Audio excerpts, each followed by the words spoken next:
Hi there, I'm Barbara Turley and I have just hopped off a live masterclass that I was delivering online to an amazing bunch of people today. And I was talking about the 3 steps to scalable business success and how you can implement these 3 steps actually pretty quickly because they're not that hard, and how you can do it now so that you can get yourself set up for a 2016 scalable business bonanza for yourself. So what I was thinking after the masterclass is these 3 steps are actually so simple, and they've been so pivotal to the businesses that I've built and helping me create scalable businesses that I thought, why not share it with you here in this quick social media tutorial. So stick with me while I show you what these 3 steps are and how you can implement them before the end of this year. Remember, we're in November. December is coming, silly season is coming, and 2016 is going to creep up on you before you know it. So if you get this straight now, by the 1st of January next year, you'll be ready to really hit the ground running with your business. Okay, so step number 1, what is it if you want to get to scale your business? Now this is really, I'm talking about businesses that are already making money. You've come out of that startup phase and you're sort of heading into the growth phase. You're starting to make sales. The first thing that you really need to do, and I'm going to stress this a lot because it actually is the step most people miss, is you must gain control of your time. Your time. Ooh. Control your time. If you don't do this, the reality is that lots of people end up in the busyness every single day in their business and they never get to the strategic work. Now I know you're nodding your head right now because we've all fallen into this trap. Trying to be strategic when you're busy with the engine of the machine of your business is almost impossible. So the first thing you really need to do is gain control of your time. And how you do this is by having amazing systems, processes, and teams. So if you've never done this before, I want you to start thinking about this right now and how you're going to create step-by-step processes of all the daily things that happen in your business that you can then delegate to somebody else. I call them like the $10 jobs.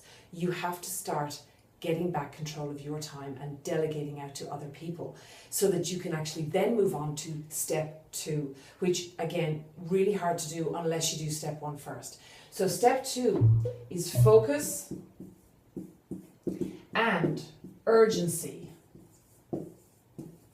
So focus and urgency. Focus, I see people again doing this, making a mistake with this all the time.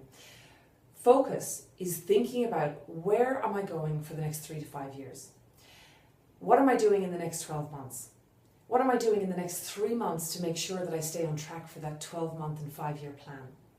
I see people saying to me, I want to do an ebook, I want to launch a program, I want to get a YouTube channel, I want to do speaking gigs, I want to do all this stuff, I want. And they've got no time frame in place for when they're actually having a deadline with this stuff. And what you find happens is because you've got no sense of focus and you're focusing on too many things, you end up getting nothing done. So while you want to focus on 1 or 2 key things, you also want to have a sense of urgency about moving through those things. Okay, so that's step number 2, focus and a sense of urgency. So step number 3 is my favorite word of all. And you'll hear me talk about this a lot. It's leverage. So leverage is an area that people kind of have to. So there's 2 areas of leverage I want to talk about. Number 1 is internal leverage. And number 2 is external leverage. What I see people doing is I see people doing lots of external leverage, going outside their business and doing tons of PR and advertising and marketing and social media and all these cool things. But what tends to happen in a business that's going through a big growth phase is that if your internal leverage is not set up properly, and what I mean by internal leverage is your infrastructure in your business, your systems and processes, your teams, then what happens is you're not actually able to cope with the external leverage in the business that brings in. And sometimes you can actually lose customers because you can't deliver on your promise. So internal leverage is really important to get right first, and then you can really capitalize on amplifying your external leverage. Now, I did a whole masterclass on this where we delved really deep, a content-packed masterclass, we delved really deep into each of these points. And you can still watch the recording. And if this is resonating with you, I would urge you to watch the recording, because I give what I do in each of these 3 steps in all of my businesses. And this means you can run multiple businesses at the same time.